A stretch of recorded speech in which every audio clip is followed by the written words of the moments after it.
오늘 말씀 가지고 우리 한 해를 한번 시작해 보면 되겠습니다. 우리 말씀 제목 한번 읽어볼까요? 시작. 은혜의 말씀에 불타가는 교회. 아멘. 한 해를 시작하면서 어떤 말씀으로 하나님 시작하면 좋을까요? 생각하는 중에 이 말씀이 떠올랐습니다. 왜냐하면 이 본문이 처해 있는 상황이 마치 저와 같고 우리와 같기 때문이다 라는 마음 때문이었습니다. 일단 여러분, 이 사도행전 20장은 소위 바울의 고별 설교다라고 합니다. 제가 대전 행복학교에 있을 때에 마지막 설교로 20장 본문을 썼거든요.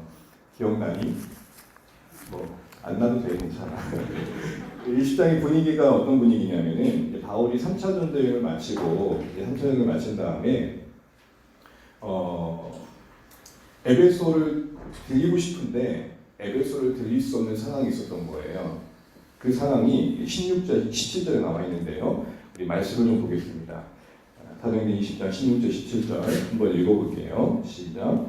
바울이 아시아에서 지체하지 않기 위하여 에베소를 지나 배 타고 가기로 작정하였으니 이는 될 수 있는 대로 오순절 안에 예루살렘에 이르러 급히 가미러라. 17절 바울이 밀리도에서 사람을 에베소로 보내어 교회 직원들을 청하니.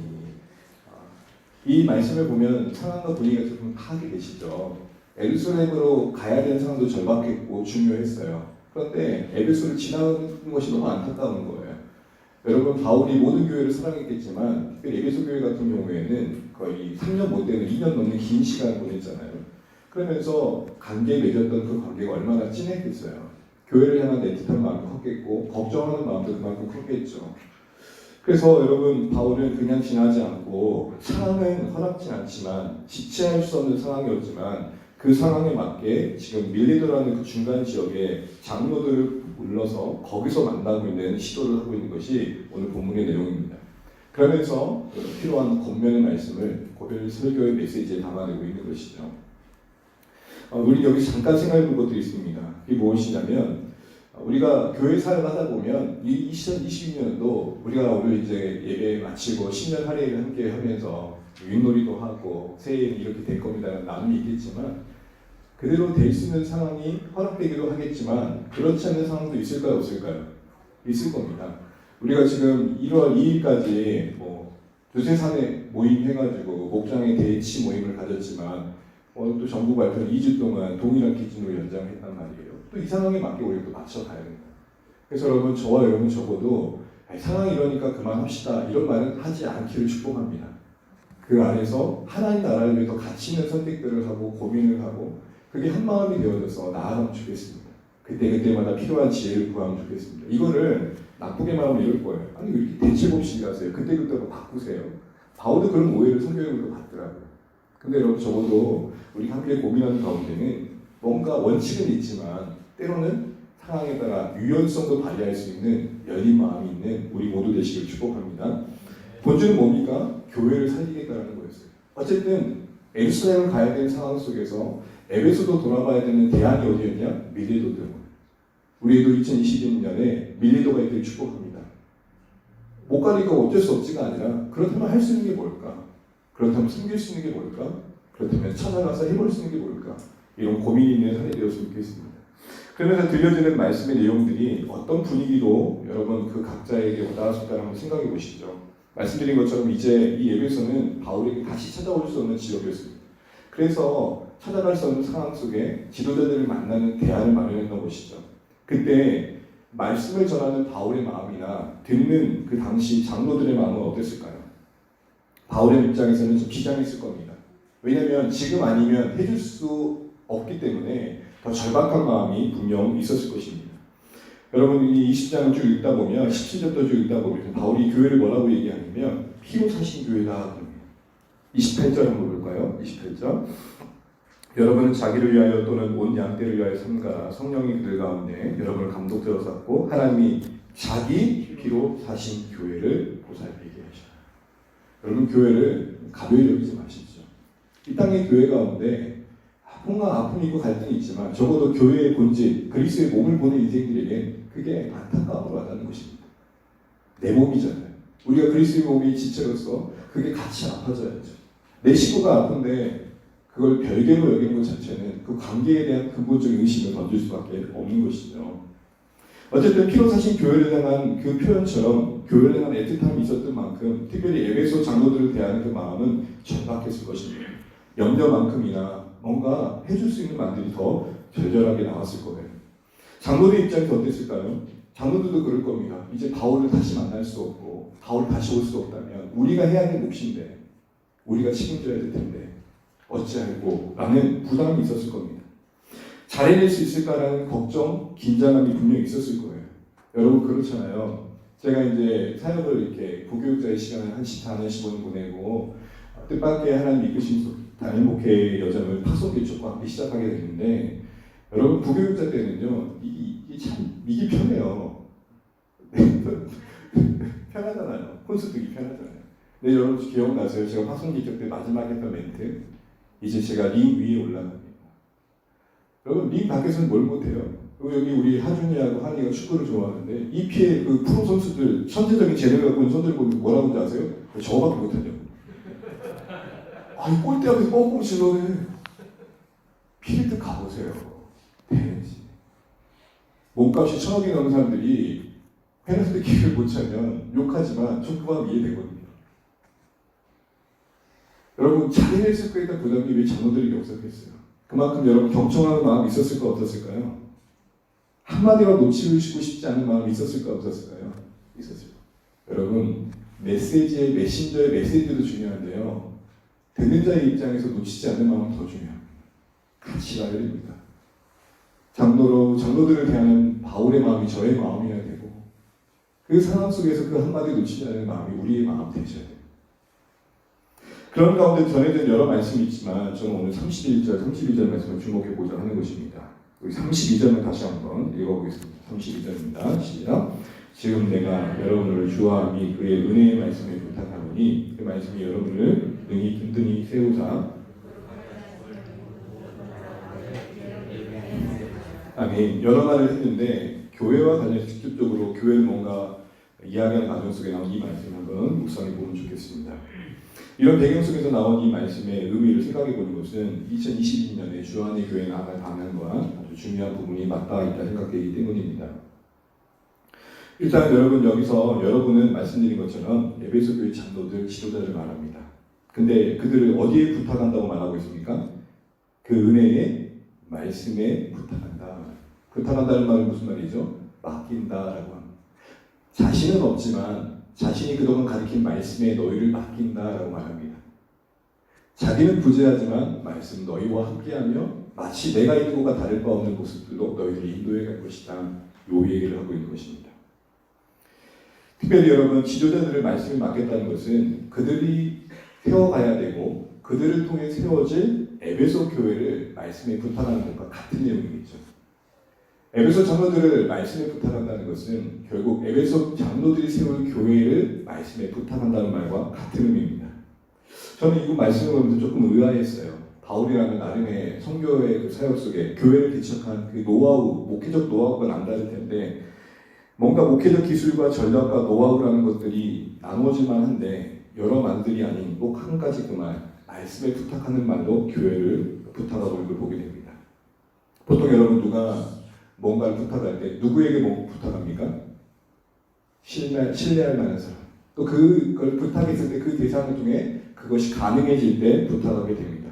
결국 말씀께 부탁한다는 것은 말씀이 교회를 책임져 줄 것이다. 이 얘기를 하고 있는 것입니다. 엄청난 지도자였던 바울의 부재도 문제되지 않을 만큼 말씀은 너희 교회를 책임져 줄 것이다. 교회가 세워져가는 것 중에 참 많은 게 필요한 게 현실입니다. 그런데 여러분 바울은 그 모든 것을 무시하는 걸까요? 아닙니다. 이 말씀은 결국 본질을 얘기하는 겁니다. 교회가 교회된 데서 그 교회를 어딘가에 맡겨야 된다고 할 때 그 교회를 어디에 맡기는 게 본질이냐는 것이죠. 자녀를 양육해 갈 때 학원도 필요하고요. 친구도 필요합니다. 근본적으로 자녀가 자녀로서 하나님의 앞에서 세워가는 데 있어서 가장 본질적인 부분이 뭘까요?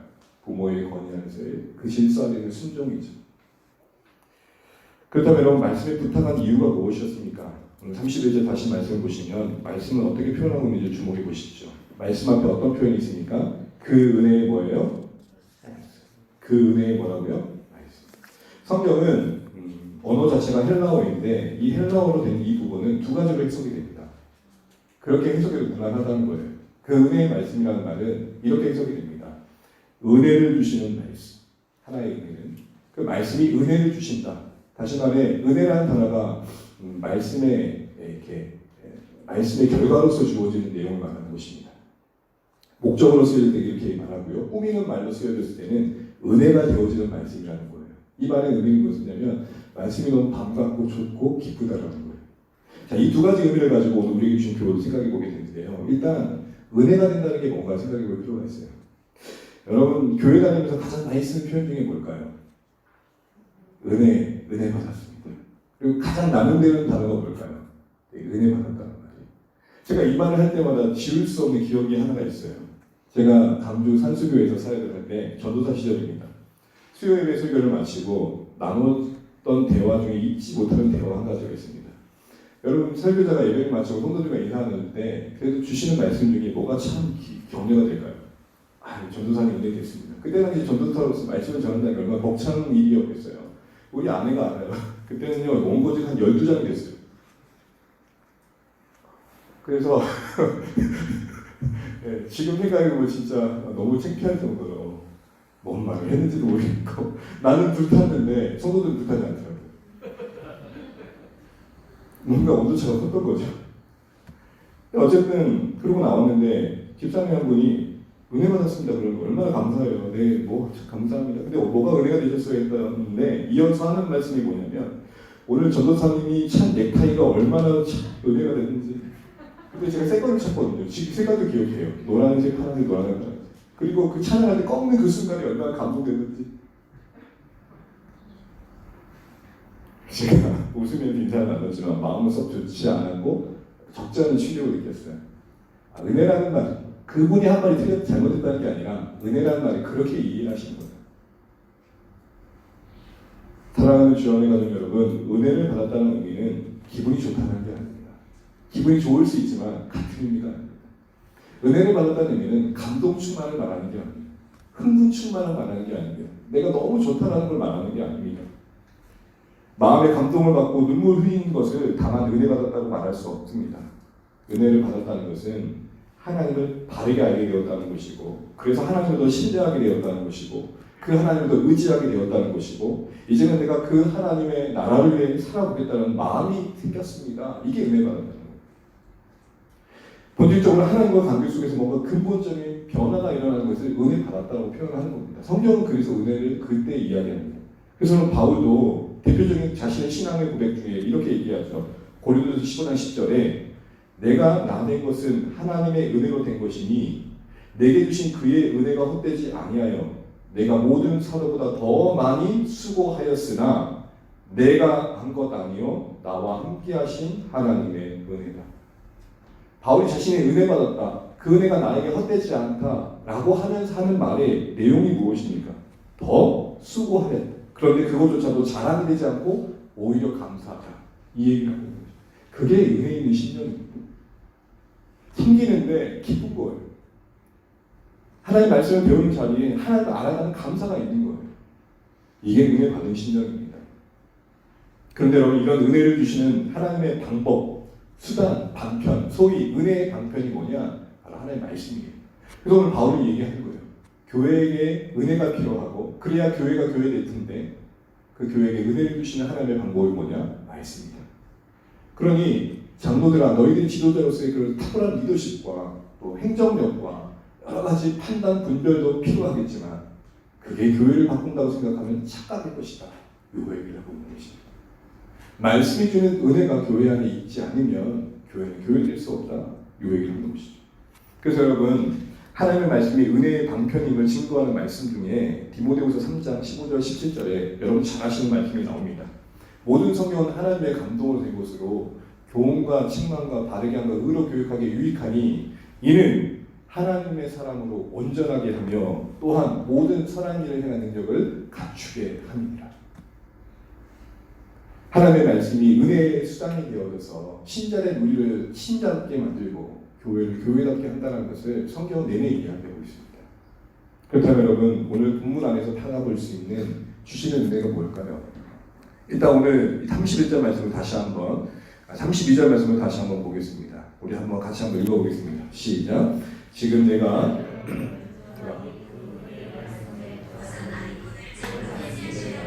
등등이 세우사 거룩하게 하심을 입은 모든 자 가운데 기업이 있게 하시니라. 아멘. 어떤 은혜가 있습니까? 그 말씀, 그 은혜의 말씀이 너에게 은혜를 끼칠 텐데, 그래서 너에게 그 말씀께 너희를 부탁하는데, 그 말씀이라고 되어 있잖아요. 바로 그 은혜를 주시는 그 말씀이 교회 당신들을 든든히 뭐 한대요? 든든히 세운다는 말은, 여러분 새로운 삶 하시는 분들은 딱 생각나는 단어 하나가 있어요. 이 단어를 헬라어로 뭐냐면 오이코 도메오예요. 권사님 기억나시죠? 오이코 도메오 멍청했잖아요. 오이코 도메오라는 말의 의미가 당시에는 어떻게 쓰였냐면, 땅에 기초를 쌓고 건물을 하나씩 차곡차곡 쌓아 올라가는 모습을 표현할 때 뭐라고 했냐면 오이코 도메오라고 했어요.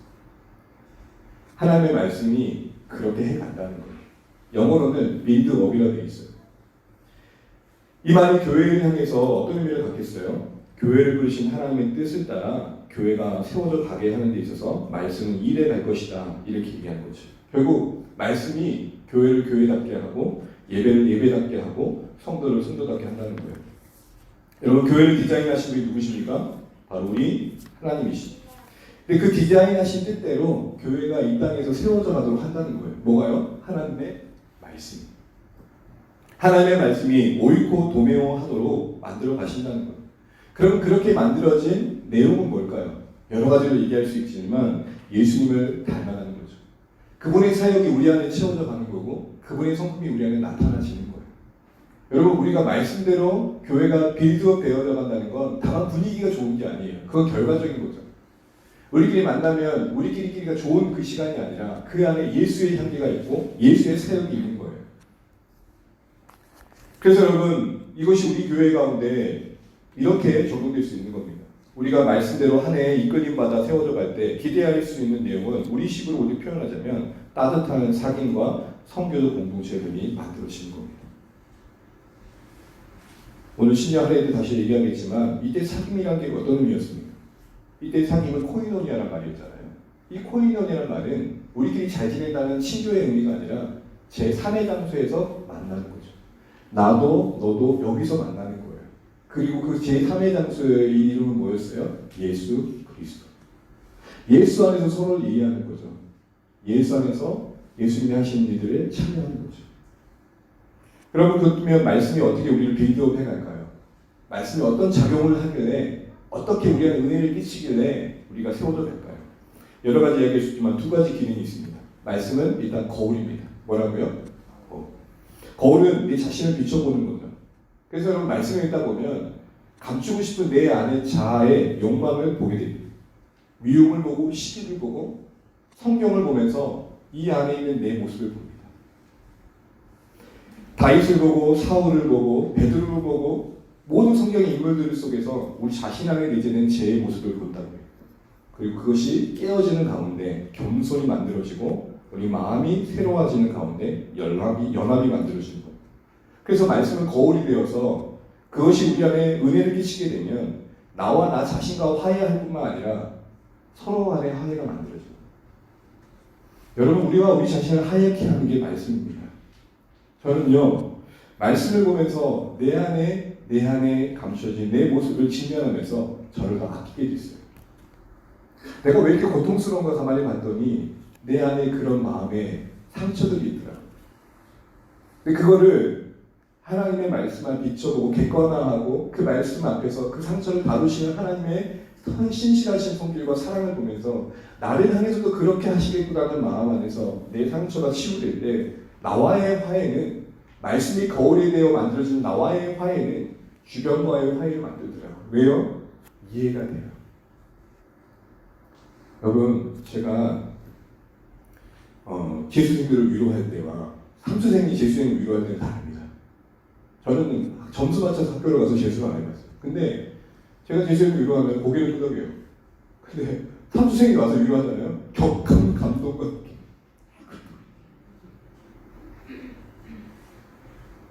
무슨 말을 하는 거예요? 내가 겪은 아픔이 말씀 안에서 극복되어진 자가 또 다른 아픈 자를 묵묵히 위로할 수 있는 또 다른 하나님의 손길로 쓰임받게 되더라고요. 이게 빌드업 되어가는 거예요. 내가 세워져 가는 거예요.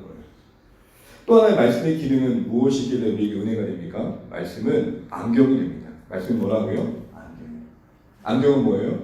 제가 안경을 쓰고 있지만 벗으면 제대로 보이지 않아요. 제대로 세상을 보게 한다는 거예요. 제대로 삶을 보게 한다는 거예요.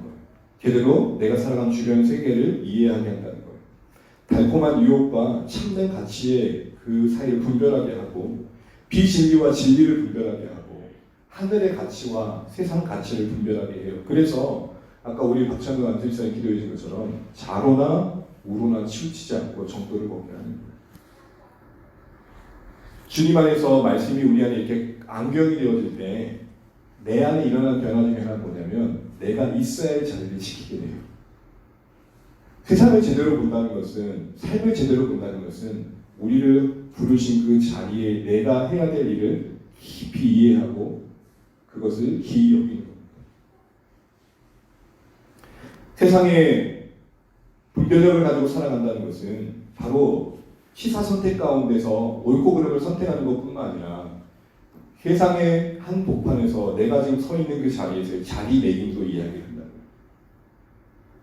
저 사람 같지 않아서 불행하고 힘든 그런 삶의 가치로 살아내지 않고 하나님의 가치로 세상을 이해하게 되면 하나님은 참 크시사 다양한 인생들을 통해서 일해 가시는 거고 그들의 인생의 다양한 모습 중에 일해 가시는 게 보여지니까 자기의 삶도 애착을 가지고 살아가게 되더라고요. 세상의 가치는 뭐예요? 우연의 가치죠. 내가 누구보다 더 나아야 되고 누구보다 뛰어나야 돼요. 소위 정글의 법칙이잖아요. 정글의 법칙은 뭐죠? 한마디로 생존의 법칙. 양육? 양육이 아닌 약육. 강자는 살고 적자는 죽고. 그런 살벌한 세상의 가치관 속에서 하늘 가치로 세상을 보게 되면 내 삶의 자리를 아끼게 되고 지금 내게 처해 있는 주변 사람들이 기이 여기게 되는 삶이 만들어지는 겁니다. 어쨌든 말씀이 거울이 되고 안경이 되어져서 이렇게 우리를 빌드업해 간다는 것이 성경의 증언입니다. 그런데 여러분 더 주목할 필요는 있어요. 오늘 32절 말씀을 보게 되면 그 말씀이 여러분을 든든히 세우는데 어떻게 세운다 그래요? 능히 세운다. 뭐라고요? 능히 세운다. 능히 세운다는 말이 뭐예요? 말씀이 우리를 변화시키는 능력을 신뢰해야 된다 이 얘기를 지금 하고 계시는 겁니다. 여러분 순교 그 교회 역사 중에 한국 교회 역사 중에 참 인상 깊은 것 중에 하나는 뭐냐면 언더우드나 벤젤러나 선교사님이 조선 땅에 왔는데 떡하니 와 보니까 이미 그 나라의 언어로 번역된 성경을 조선 사람들이 갖고 있더라는 거예요. 교회 역사상, 선교 역사상 이런 데가 없었거든요. 따져보니 먼저 앞서서 한문으로 된 성경을 번역한 사람들이 조선 땅에 그 성경을 보급한 이들이 있었던 거고 이미 그러니까 해외 선교사들이 본격적으로 오기 전에 하나님은 조선 땅을 이미 기경하셨던 거예요. 마음. 한 대표적인 사건 중에 하나가 뭐냐면 여러분 잘 알고 있는 젊은 나이에 27의 나이에 순교한 토마스 선교사님의 사연이죠. 그는 부인을 잃고 애도하는 마음이 너무 깊어서 선교지로 내려놨다가 시간이 흐른 뒤에 조선 땅에 대한 소식을 듣고 다시 불타는 마음을 가지고 소위 조선 땅에 하나님 나라를 증거하기 위해서 제너럴 셔먼호라는 배를 타고 오게 됩니다. 그런데 그때 당시에 조선이 외국인들에 대해서 상당히 강하게 대응하는 상황이었고 그 상황 속에서 결국에는 배는 침몰하게 되고 마지막에 성경책을 뿌리고 또 죽음의 그 순간에 누군가에게 성경책을 건네주게 됩니다. 뿌렸던 그 성경책 중에 몇 권은 채치양이라는 사람에게 들려지게 되고 그 당시에 금서였던 이 성경을 그 사람은 누군가에게 전해주고 누군가는 그것을 박영식이라는 사람에게 전해주게 됩니다. 근데 이 박영식이라는 사람이 종이가 너무 좋아. 아까워. 그래서 집을 도배한 거예요. 근데 희한한 일이 뒹굴 때마다 하나님은 세상을 이처럼 선악하십니다. 지옥이 보이고 심판이 보이고 영생이 믿어지기 시작합니다. 믿는 마음이 물쑥물쑥 일어나기 시작합니다. 근데 이 채치장사라는 사람도 놀러 갔다가 그런 일들을 경험합니다. 훗날에 선교사님이 왔을 때 이미 준비된 그들의 마음은 예수를 믿기에 충분했던 것이죠. 또한 순교 전에 성경책을 들려줬지만 거부했다가 다시 그 성경책을 가져갔던 박준권이라는 사람은 자신이 못 배워주는 이 토마스 선교사를 찔러주는 선교사를 기억하는 마음이 너무 고통스럽게 됩니다. 성경을 읽던 중에 배신하게 됩니다. 그리고 당시의 교회의 장로가 됩니다. 그리고 앞서 말씀드렸던 벽으로 성경을 도배했던 그 집, 바로 그 박영식의 집은 나중에 채치량이 여관으로 사용하게 되는데 그 집은 선교사들이 오게 되고 훗날에 장대역 교회의 시초가 됩니다. 평양대붕이라는 말 들어보셨죠? 그 평양대붕이 일어났던 현장이에요. 이런 섭리를 보면서 우리는 뭘 보게 됩니까? 고작 이 말씀 하나 던져놓은 것 같은데 말씀께 맡겨진 그 땅이 변하게 되죠. 제가 목회자로서 아무리 감언일설과 그럴듯한 말로 감동을 끼쳐도요 한계가 있다는 걸 저는 인정합니다. 왜요? 결국 사람을 바꾸는 그 능함은 바로 하나님 말씀이 있기 때문에. 저도 그랬거든요. 저는 모태신앙입니다. 어렸을 때부터 교회가 가까웠고 교회는 당연한 곳이었습니다. 교회를 떠나는 게 이상했어요. 그래서 항상 저희 기억 속에 주일학교 때의 기억은 가장 힘들었던 유혹 중에 하나는 꼭 주일학교 아침 예배 전에 만화가 있어요. 은하철도 999 항상 그 시간이었어요. 그래서 항상 힘들었어요. 그래서 늦기도 하고 그리고 헌금을 주면 항상 그 중간에 500원, 1000원을 주셨는데 항상 500원만 하는 희한한 역사를 계속했어요. 중간에 아이스크림집도 있고 그 결리면 못되게 맞았죠. 아마 이게 유튜브 올라가면 우리 어머니 아버지 들으실 텐데 기억하시는지 모르겠습니다. 그때 잘 때리셨습니다. 그래서 지금 여기 저희 서 있는 거고요. 어쨌든 그런 시간들을 보내던 중에 제가 대학을 앞두고 교회에 아픔 두고 교회를 떠나게 됩니다. 교회가 얼마나 아팠는지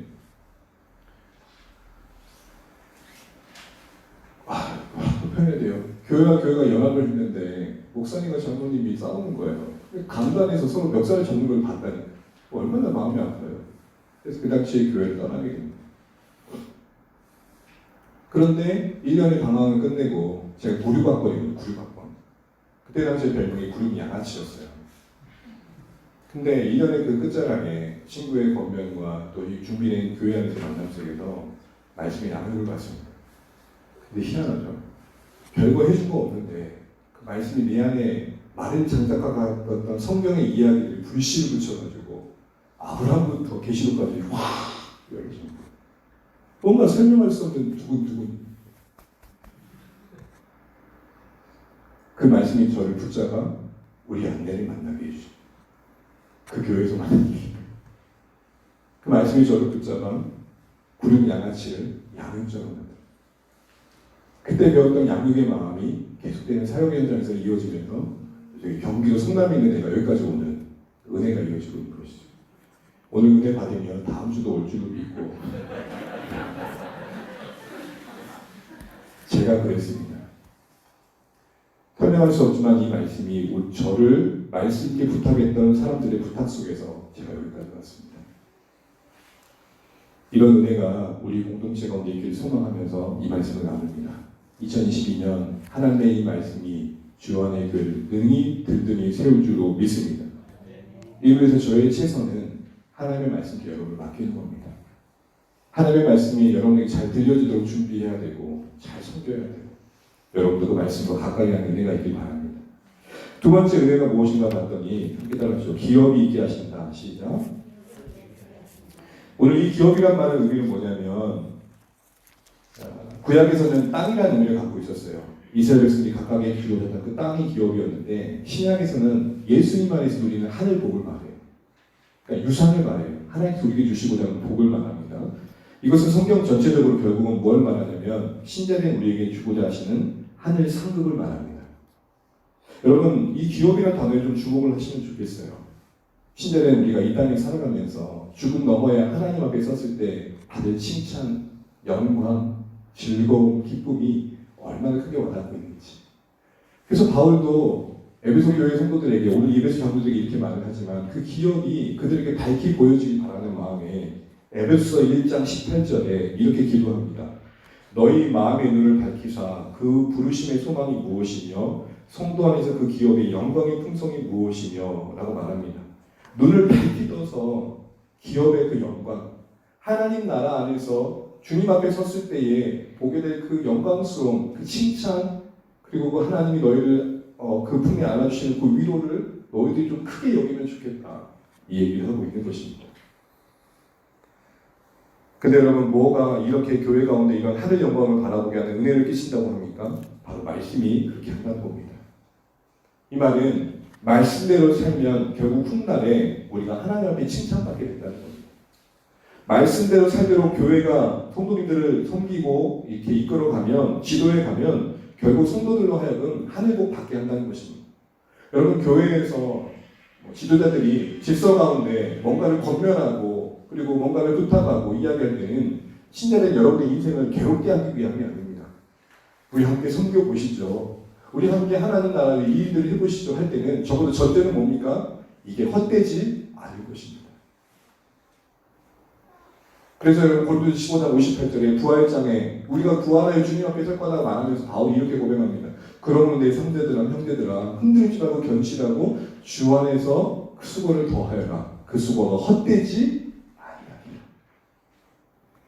사랑하는 성도 여러분, 2022년 우리에게 이런 결심이 있으면 좋겠습니다. 적어도 말씀대로 살면 후회할 일은 없다는 확신이 우리 가운데 있기를 주의 이름으로 축복합니다. 우리가 말씀에 들려준 대로 한 걸음 한 걸음 걷는 중에 여러분, 적어도 우리가 끝날에 하나님께 섰을 때에 기쁨이 있을 거라는 기대가 우리 가운데 있기를 바랍니다. 또한 우리 교회가 2022년 동안 말씀을 통해 주시는 도전과 격려 속에서 한 걸음 한 걸음 함께 걷게 되었을 때에 더욱 아름다워진 교회로 세워질 것들에 대한 기대감도 우리 가운데 있기를 주님의 이름으로 축복합니다. 이제 여러분, 이렇게 말씀해 주시는 은혜가 있어서 그 말씀이 든든히 세우되 우리를 능히 신자답게 만들고 교회답게 만들고 또한 그래서 하늘 영광을 누리게 한다면 결론은 뻔합니다. 여러분 자신은 어디에 맡겨야겠습니까? 우리 자신을 은혜의 말씀에 맡기기를 주의 이름으로 축복합니다. 말씀이 나를 바꾸실 수 있는 기회를 제공해 주시기 바랍니다. 여러분, 힘들고 지칠 때 어디로 가십니까? 누군 그러더라고요. 지금 말씀 볼 기분이 아니에요. 여러분, 그때 말씀 앞에 서시는 은혜가 있기를 축복합니다. 여러분, 자녀들을 어디에 맡기겠어요? 제가 가만히 생각해 봤어요. 저희가 부모로서 자녀들에게 할 수 있는 잔소리 유효기간이 언제까지일까? 지금부터 안 듣거든요. 평생을 잔소리해도, 그리고 저는 이제 죽고 세상을 떠나고 없어지면 저들에게 잔소리는 사라지게 되겠죠. 그러나 하나님의 말씀께 저들을 맡기면 그 말씀은 영원히 저들의 인생을 끌어갈 것입니다. 신앙 수련회 시즌이 되면, 여름학교 시즌이 되면 좋은 프로그램, 간식, 활동들을 합니다. 그건 다 중요해요. 그러나 그건 부수적이고 정말 저들을 바꾸는 건 말씀입니다. 말씀께 부탁해가는 교회 학교 사역이 되어 가야 될 것입니다. 말씀께 부탁하는 자녀 남국이 되셔야 되고, 내 말의 권위보다 말씀이 더 두려워야 될 것입니다. 그래서 이따 우리 자녀들 축복할 때도 그들에게 그런 축복을 해줬더라고요. 유대인들은 어렸을 때부터 아이들에게 말씀에 대한 경외감과 사랑의 마음을 키우기 위해서 말씀에 뿔을 발라가지고 경전에다 뿔을 가지고 이렇게 입에 대게 했다.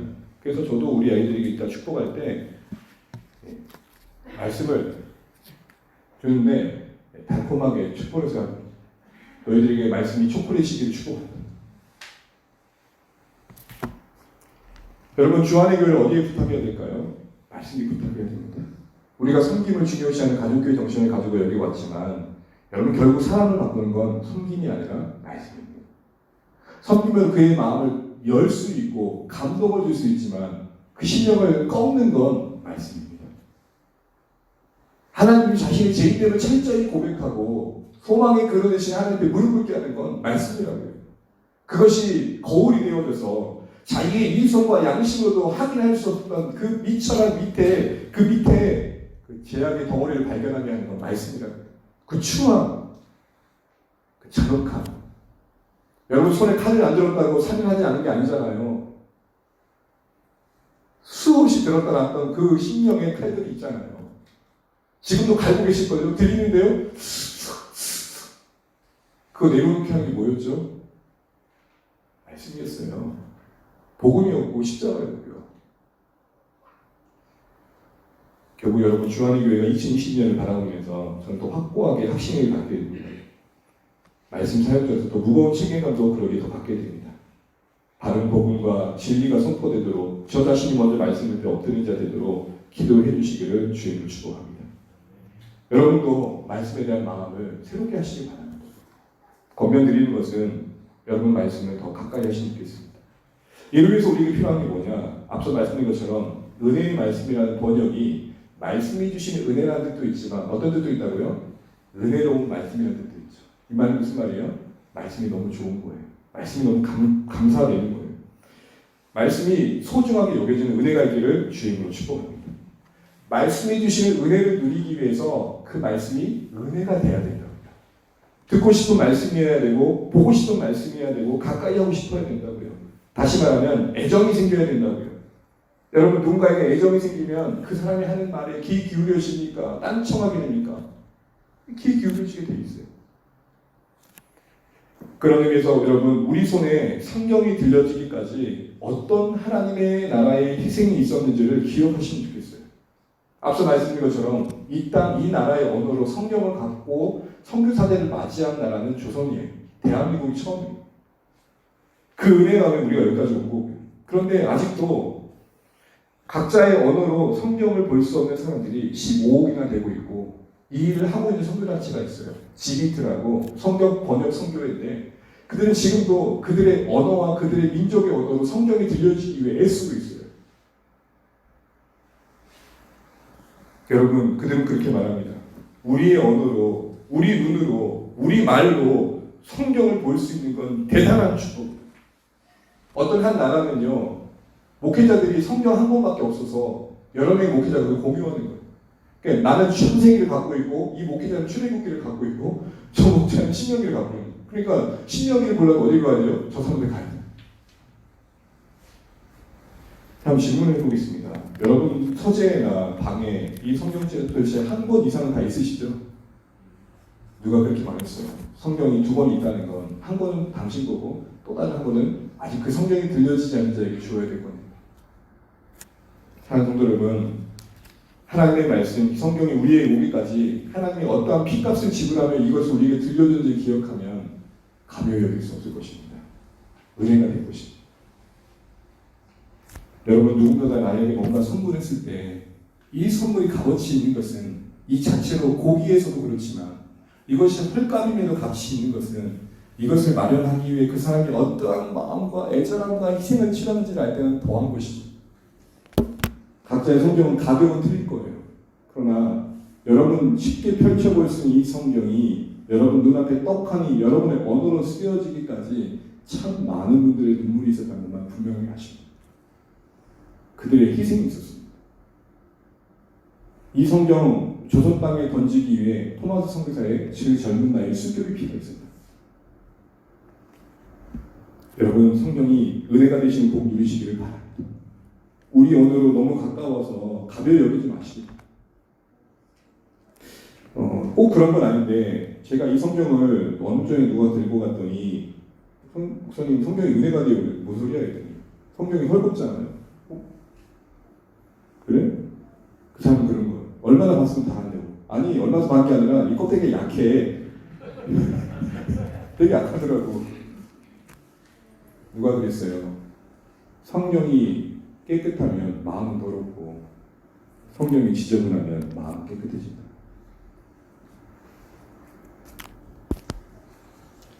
말씀이 올 한 해 여러분에게 더 가까워지시길 축복합니다. 말씀이 주시는 은혜를 기대하십니까? 내 이성과 내 논리와 내 의지로 만들 수 없는 삶의 열매를 기대하십니까? 기업을 기대하십니까? 말씀이 주시는 은혜를 위해 그 말씀이 은혜가 되는 역사를 구하시기를 축복합니다. 그래서 여러분 저는 여러분 올 한 해 성경 통독 목표 삼지 않기 바랍니다. 매년 신자들은 연초가 되면 뭘 각오하죠? 적어도 미안한 마음에 내가 믿는 사람인데 하면서 뭘 약속해요? 올해는 성경 몇 권 읽겠다. 작심삼일의 현타가 오죠. 여러분 저는 여러분의 소원이 성경 통독이 아니라 성경 애독기를 축복합니다. 성경 통독은 올 한 해 억지로 끌고 갈 수 있는 목표가 될 수 있을지 모르지만 성경 애독은 우리 평생을 끌고 갈 것입니다. 단 한 절이라도 괜찮습니다. 분량을 채우려고 애쓰지 마시고 말씀을 보려고 애쓰십시오. 한두 장 채우는 분량이 우리를 때로는 의무감으로 말씀 앞에 억지로 서게 하는 것을 여러분 좀 자유하십시오. 여러분 한번 생각해보세요. 데이트를 하는데 여러분 데이트를 하는데 시간 정해놓고 데이트 하시는 분 계십니까? 자 보세요. 두 분 데이트할 때 어떠신지 모르지만 우리 1시간 데이트하는 겁니다. 1시간. 근데 너무 지루해. 억지로 치는 것도 문제지만 1시간 너무 더 하고 싶은데 여러분 아쉽네요. 이제 1시간에 끝내죠. 이런 데이트가 어디 있어요? 제 말이 요즘에 무엇인지 아시겠죠? 통독이 나쁘다는 게 아니에요. 통독이 자체가 목적되지 않게 바랍니다. 성경이 애독이 되시기를 주의 이름으로 축복합니다. 그래서 여러분 적용을 이렇게 하시면 되겠어요. 각자의 읽을 분량을 정하십시오. 최소한 그래도 하루에 한 장은 읽겠다. 아니면 최소한 하루에 5절 이상은 읽겠다. 그렇게 하십시오. 걸음걸음 그렇게 걸어가십시오. 무리하게 한두 장 받지 마시고 성경의 애독의 마음이 일어날 때까지 내가 조금씩 가요. 우리 여러분 관계가 그렇잖아요. 처음 또 확 들어오면 자기들 부담스러워요, 안 부담스러워요? 애호가 네가 처음 누굴 만났어. 근데 그 사람 그러는 거야. 오, 첫눈에 반했어요. 저 사랑하고 결혼하시죠. 그거 진정성이 와닿았을 것 같아요? 아니에요. 대화를 조금씩 부드럽게 뭐가요? 그리고 전화기를 들어 눌러 아직은 아니지. 이런 애틋함이 성경은 책이 아니라 인격의 하나님을 만나는 장소, 데이트의 현장인데 여러분 분량을 이거 재단하지 마십시오. 그냥 한두 절 가까이 하던 중에 어느새 이게 사랑스러워지는 축복받기를 주의 이름으로 축원합니다. 말씀을 드리겠습니다. 오늘 바울은 말씀께 교회를 맡깁니다. 왜요? 바울은 부재하지만 말씀은 그 부재한 자를 넉넉히 채우고 남은 것을 기대했고 말씀해 주신 은혜가 교회를 능히 든든히 세워 교회를 교회답게 하고 그 결과로 하늘 기업을 누리게 할 것에 대한 확신이 있었습니다. 그래서 여러분 위에 보면 밤낮 쉬지 않고 전했던 것. 또한 그 말씀이 그러기에 그들에게 은혜가 되길 바랬어요. 소중히 여겨지고 사랑의 대상이 되길 바랬어요. 여러분 혹시 우리 시간 없는 거 아니고 애정 없는 거 아닐까요?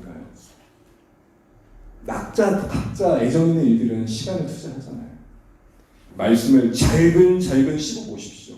그것이 나를 어찌 능히 든든히 세우며 세상 영광을 넘어 하늘 영광을 보게 하는지 그걸 한번 경험해 보십시오. 그래서 올 한 해는 이야 그래서 말씀 하는구나 이 탄성이 우리 고백 가운데 넘쳐나시는 한 해 되시기를 축복합니다. 통독 한 장 못 읽었는데 이게 아니고 정말 달다. 정말 소중하다. 분량에 나를 묶어두지 마시고 열린 마음으로 한두 절 가까이 하는 중에 말씀이 차곡차곡 내 심령을 훅 끓여가지고 이거 떨어뜨리면 안 되는 말씀 되시면 좋겠습니다. 그래서 올 한 해 우리 모두가 말씀 때문에 여기까지 왔고 말씀 때문에 우리 교회가 이렇게 세워졌을 고백할 수 있는 한 해 되시기를 주님으로 축복합니다.